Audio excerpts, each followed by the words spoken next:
싸움이라고 생각합니다. 그런데 성도 여러분, 제가 첫 번째, 두 번째 파일 녹음한 거에 제가 누구를 비난하든가요, 비방하든가요, 악한 말을 하던 건가요? 아닙니다. 저는 그런 방법으로 싸우지 않습니다. 오직 제가 아는 사실, 진실, 정말 그래도 성경 하나님의 말씀이 선이 악을 이긴다 했기 때문에 전 나름대로 선하게 하려고 하고 있습니다. 그런데 교회에서 저에 대해서 만들어내는 말, 설령 그것이 사실이라 할지라도 성경에 뭐라 했습니까? 허물을 덮어주라 했는데 광고하고 있습니다. 그러면 그게 과연 선한 행동입니까? 제 말 듣지 말라고요? 진리, 비진리, 진리만 듣고 비진리는 듣지 말라고요? 제 하는 말 중에 비진리가 있었습니까? 그러면 듣지 마세요. 제가 누구를 판단하고 정죄하는 말이 있으면 듣지 마세요. 근데 저는 판단하고 정죄하는 말 하지 않았습니다. 그러니 저는 만민에서 어떻게 할지를 압니다. 저에 대해서 어떻게 할지도 알고요. 그러니 이 차장과 저는 어쩔 수 없이 서로 맞서 싸워야 되는 입장에서 정말 우리 차장님에 대한 연민의 마음이 있습니다. 그분도 그 일 하시느라고 힘드실 거예요. 그러니 제가 녹음 들어보시면 알겠지만 눈물로 호소했습니다. 그래요, 저 밟으시라고요. 저 철저히 밟으시라고요. 그것은 역설적인 표현이었습니다. 성도님들 그 음성을 한번 들려달라고 해보세요. 제가 어떤 마음으로 그걸 외쳤는지. 근데 왜 그것을 마치 제가 스스로 입술로 나는 루시퍼에 조종받는 사람이다 라고 고백한 것처럼 그렇게 사용하십니까? 물론 그 말 자체가 올무가 될 수 있다는 것을 지금은 느낍니다.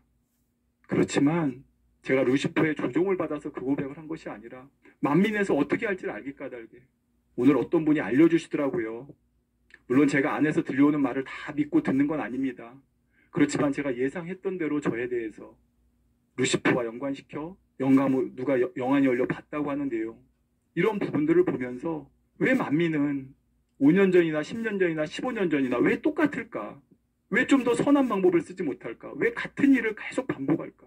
하나님 앞에 정말 선이 무엇인지 우리 일하시는 분들도 부탁드립니다. 아마 이 파일을 들으실 거예요. 왜 녹취를 해야 되니까. 제 말 중에 또 올무를 잡아야 되니까. 네, 녹취하시면서 들어보시기 바랍니다. 제가 거짓말한 거 있는지, 제가 잘못 말한 거 있는지. 오늘 제가 이 파일을 만든 이유는 아까 앞서 말씀드린 대로입니다. 경배 받으실 분, 찬양 받으실 분, 영광 받으실 분, 예배 받으실 분은 오직 한 분이십니다. 여러분이 교육 때도, 예배 때도, 찬양 때도 과연 그 대상이 누구였는지를 한번 생각해 보세요. 그것이 하루아침에 된 것이 아닙니다. 점점, 조금씩 그렇게 성도님들을 생각을 통제해왔고, 그래서 이제는 자연스럽게 사람을 집어넣어서 찬양해도 당연한 것으로 여기게 만들었고, 그러다 마침내 작년 12월 25일에는 교육 시간에 아예 선포하지 않았습니까? 여러분, 성경에 어디 성령이 사람의 몸을 입고 이 땅에 온다고 되어 있습니까? 어떻게 육신을 입고 이 땅에 온다고 되어 있습니까? 물론 만민에선 설명하죠. 엘리야도 세례 요한으로 그렇게 왔다고. 성도 여러분, 그렇지만 성령에 대해서 어떻게 설명하고 있는지 그걸 만민에서 말하는 시각으로만 보지 마시고, 너희 안에 계시고 너희와 함께 계신다. 너희와 함께 계신다니까 그분이 그분이다. 저도 그렇게 설명했던 사람이고 그렇게 믿고 싶었던 사람 중에 하나였습니다.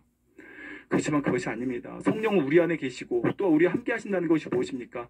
나만 아니라 내 옆에 계신 분의 안에도 성령님이 계십니다. 또 옆에 계신 분에도 우리 모두 안에 성령님이 계십니다. 그러니까 내 안에 계신 것만이 아니라 내 주위에 있는 정말 하나님을 신실하게 믿고 예수를 구세주로 믿는 모든 분 안에 성령님이 계신 거예요. 그러니까 성령님은 또 우리와 함께 하시는 겁니다. 제발 성경 해석을 아전인수격으로 유리하게 모든 걸 맞춰 나가려고 하는 방향에 맞추어서 해석하지 마시고, 이제는 눈을 뜨고 성경 말씀 하나하나를 제대로 보시고 분별할 수 있기를 정말 부탁드립니다. 간절한 부탁 우리 성도님들 제발 들어주시고, 저도 사실 아직은 제 마음에 만민에서 25년 있었기 때문에 두려운 마음이 전혀 없다고 할 수 없습니다.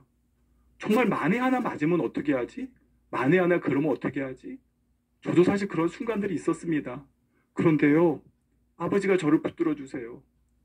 아버지가 저를 위로해 주시고 아버지가 저에게 증거를 주십니다. 말씀으로, 주변의 사람으로, 환경으로 말입니다. 오늘 제가 다른 교회 가서 예배를 드렸습니다. 그 말씀의 메시지 내용은 제가 말씀드리지 않겠습니다. 제가 재밌는 간증 하나 해드리고 마칠게요. 그 교회에서 예배를 드리고 그 교회에서 식사를 하게 됐습니다. 식사를 하고 식당에 갔는데 메뉴판이 있더라고요. 근데 그 메뉴판을 보는데 제가 눈물이 너무 났습니다. 메뉴판에 오늘 반찬이 뭐였는지 아세요, 여러분? 동초나물 무침이었습니다. 동초나물 무침. 저는 동초나물이라는 게 있는지도 몰랐어요. 50년을 살면서. 제 이름이 흔한 이름이 아니지 않습니까? 근데 아버지가 메뉴판에 동초나물 무침이라는 그 메뉴가 오늘의 메뉴라는 걸 적어 놓으셨더라고요. 오늘의 그 메뉴를 정하신 분이 누군지 모릅니다. 성도님들이 많으시더라고요. 그 많은 성도님들을 먹이기 위해서 그 동초나물을 구해오는 게 어떻게 구해왔는지도 모르죠. 그렇지만 아버지는 제가 오늘 그 교회를 갈 걸 아시고 또 그 교회에서 점심 먹을 걸 아시고 제가 혹여라도 마음이 약해질까봐 제 눈에 그걸 보여주셨어요. 성도 여러분, 저는 나의 하나님을 찬양할 수밖에 없습니다. 나의 주님을 찬양할 수밖에 없습니다. 나를 이끄시고 중환하시는 나의 구세주 되신 주님께 이 시간 경배하며 영광 돌릴 수밖에 없습니다. 성도님들, 나의 아버지, 나의 주님을 찾으세요. 분명히 여러분에게도 증거를 주실 것이고 여러분에게도 앞길을 인도해 주실 것입니다. 그런데 그러기 위해서는 먼저 눈꺼풀에 있는 것을 벗겨내야 돼요. 여러분, 눈꺼풀에 있는 그 만민의 신앙으로 잘못 덮여진 걸 벗겨내고 성경을 보세요. 하나님 말씀을 보세요. 제가 100마디 말 드리는 것보다 여러분 안에 있는 성령님께서 성경을 읽을 때 그래 이거였지 그러면서 여러분 안에 주시는 희열과 여러분 안에 주시는 평안과 행복과 기쁨, 저는 그것이 정답이라고 생각합니다. 성도님들, 다시 찾아뵐게요. 너무너무 죄송하고 다시 한번 또 죄송하고요. 아버지가 저에게 주신 일 선한 방법으로 열심히 하겠습니다. 감사합니다. 성도 여러분, 신입니다.